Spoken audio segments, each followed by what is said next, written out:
دوستو، ہندوستان کے آزادی کی تاریخ اس وقت تک مکمل نہیں ہو سکتی جب تک ٹیپو سلطان شہید جیسے عظیم محب وطن، بہادر اور بے انتہا ملک سے محبت کرنے والے قائد کا ذکر نہ کیا جائے۔ ٹیپو سلطان کی زندگی بڑے بڑے کارناموں اور عظیم خدمات سے بھری ہوئی ہے۔ دنیا میں ہندوستان کا نام روشن کرنے اور اس کی حفاظت کے لیے جان قربان کرنے کا کارنامہ بھی ٹیپو سلطان نے انجام دیا ہے۔ رعایا کے ساتھ محبت اور ہمدردی کا سلوک کرنے والا اور بغیر کسی بھید بھاؤ کے ہر دھرم کے لوگوں کے ساتھ اچھا برتاؤ کرنے کی انوکھی داستان بھی ٹیپو سلطان کے حصے میں جاتا ہے۔ لیکن آج اس عدل و انصاف کے مہان سلطان کو کچھ ناسمجھ اور تنگ نظر اپنے تعصب اور فرقہ پرستی کا نشانہ بنائے ہوئے ہیں۔ ملک کی آزادی کے خواب دیکھنے والے اور اس کے لیے آخری سانس تک قربانیاں دینے والے سلطان کے ساتھ ناروا سلوک کرنے پر تلے ہوئے ہیں۔ یہاں تک کہ کچھ لوگ انہیں مندروں کو توڑنے والا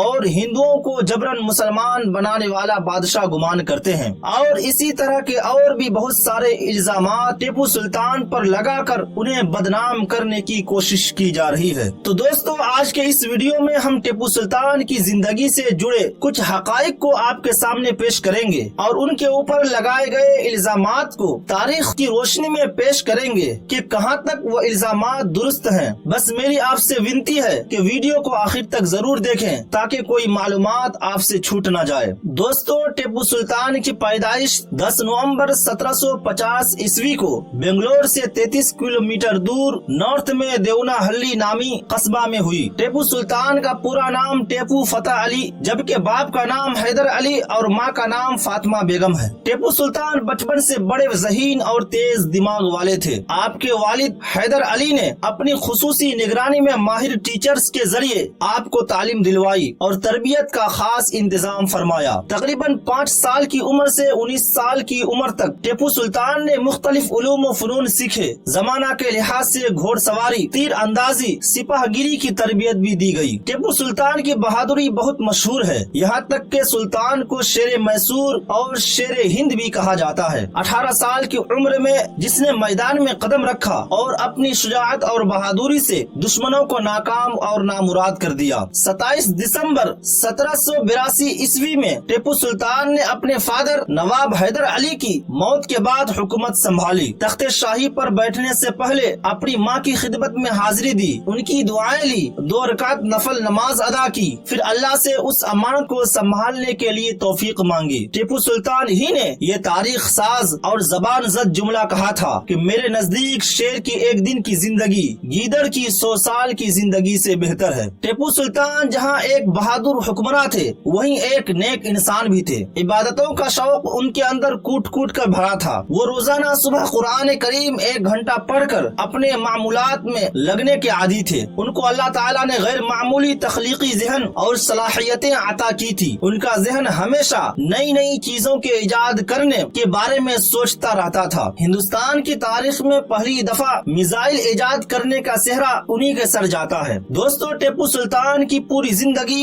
حب الوطنی کا دوسرا نام تھا۔ وطن سے ان کی محبت اور وفاداری کا اس سے بڑا کیا ثبوت ہو سکتا ہے کہ مادر وطن کی حفاظت اور دشمنوں کے ناپاک وجود سے اس سرزمین کو پاک کرنے کے لیے انہوں نے اپنی جان تک دے دی اور اپنا تخت و تاج بھی اس کے لیے قربان کر دیا۔ وہ ملک کا پہلا ایسا سلطان تھا جس نے عوام کو آزادی کا ایک مقبول نعرہ ہندوستان ہندوستانیوں کے لیے ہے دیا تھا، اور وہ خود بھی آخری سانس تک مادر وطن سے برطانوی سامراج کو ختم کرنے کے لیے لڑتا رہا۔ لیکن دوستو، جس چیز نے لوگوں کو سب سے زیادہ ٹیپو سلطان کے بارے میں حیران کر کے رکھا ہے وہ یہ کہنا ہے وہ ساؤتھ ہندوستان کے سب سے بڑے سفاک اور ظالم و جابر حملہ آوروں میں سے ایک تھے۔ جبکہ جواہر لال نہرو یونیورسٹی کے ریٹائرڈ پروفیسر جانکی نائر کہتی ہیں کہ وہ حملہ آور نہیں تھے، وہ کہیں اور سے یہاں نہیں آئے تھے، وہ بہت سارے ہندوستانی حکمرانوں سے زیادہ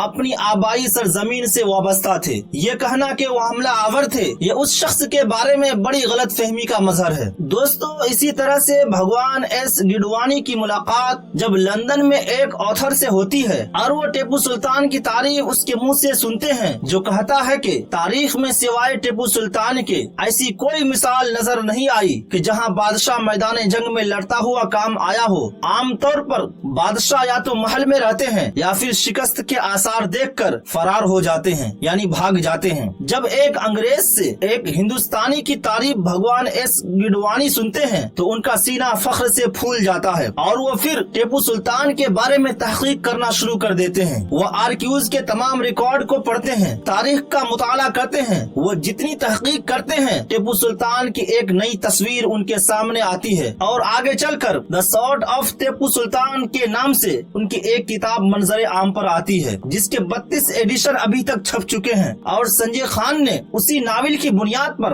अपना एक सीरियल बनाया था। साथ ही साथ एक इंटरव्यू में एस गिडवानी ने कहा कि टीपू सुल्तान चाहे कुछ भी हो, मुतअस्सिब और फिरका परस्त हरगिज नहीं था। वो कौम वतन का मसीहा, जानिसार सपूत था, कौमी शहीद था और उसे मर्तबा के लिहाज से याद किया जाना चाहिए। वो आगे बयान करते हैं कि टीपू सुल्तान के 19 फौजी जनरलों में से 10 हिंदू थे, उनके 13 वजीरों में से 7 हिंदू थे, उनके उस्ताद गोवर्धन एक पंडित थे। दोस्तों, इसी तरह की दूसरी मिसाल इलाहाबाद यूनिवर्सिटी के तारीख के प्रोफेसर BN पांडे, जो बाद में उड़ीसा के गवर्नर बने, वो कहते हैं कि जब मैं इलाहाबाद यूनिवर्सिटी में तारीख का प्रोफेसर था तो कुछ स्टूडेंट्स हरिप्रसाद शास्त्री, जो कलकत्ता यूनिवर्सिटी में संस्कृत के प्रोफेसर थे, उनकी किताब लाए जिसमें लिखा था कि टीपू सुल्तान ने 3000 बरहमनों को इस्लाम अपनाने का हुक्म दिया और इस्लाम न कबूल करने की सूरत में उन्हें कत्ल करने की धमकी दी। उन 3000 बरहमनों ने मुसलमान होने के बजाय खुदकुशी करना गवारा समझा। उसे पढ़ने के बाद प्रोफेसर BN पांडे ने प्रोफेसर हरिप्रसाद शास्त्री को खत लिखकर ये पूछा कि किस बुनियाद पर आपने ये लिखा है और उसके माखज क्या है, यानी उसे कहां से नकल किया गया है। प्रोफेसर शास्त्री ने खत के जवाब में लिखा कि मैसूर के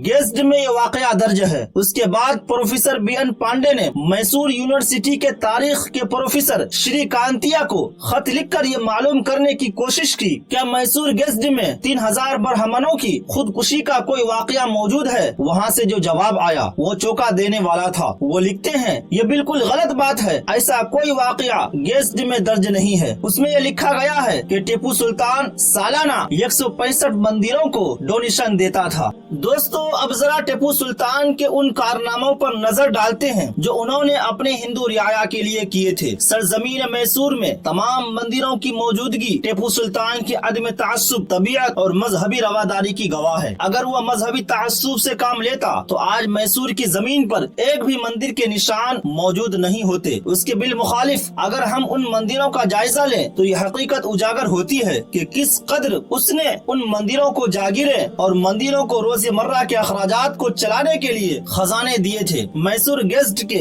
एडिटर कांतिया ने ऐसे 165 मंदिरों की फहरिस्त तैयार की है जिसे टीपू सुल्तान ने जागीरें और अखराजात अता किए हैं। दोस्तों, father of the nation Shri Mahatma Gandhi Tipu Sultan के बारे में कहते हैं कि टीपू सुल्तान ने मंदिरों के लिए बड़ी फयाजी से जायदादें वक्फ की और खुद उनके महल के चारों तरफ मंदिरों की मौजूदगी सुल्तान के वसीउन नजरी और रवादारी का सबूत है। जब मरहटा फौजों ने श्रीनगरी की मंदिर को लूट लिया, वहाँ के हाथी घोड़े सब ले गए और शारदा देवी की मूर्ति को निकाल कर फेंक दिया। उसकी खबर जब टीपू सुल्तान को मिली तो उसने गुरुजी के नाम खत लिखा कि आपको इख्तियार है कि इनामी देहात में से जिन चीजों की जरूरत हो हासिल करें, उस रकम और अनाज से शारदा देवी की मूर्ति नस्ब करते हुए बरहमनों को खाना खिलाएं और हमारे दुश्मनों की तबाही के लिए दुआ करें। ये तमाम खतूत और फरामीन आज भी महफूज हैं। एक खत में गुरुजी ने पूजा के लिए खास रस्में अदा करने के लिए सुल्तान से माली मदद मांगी। ये पूजा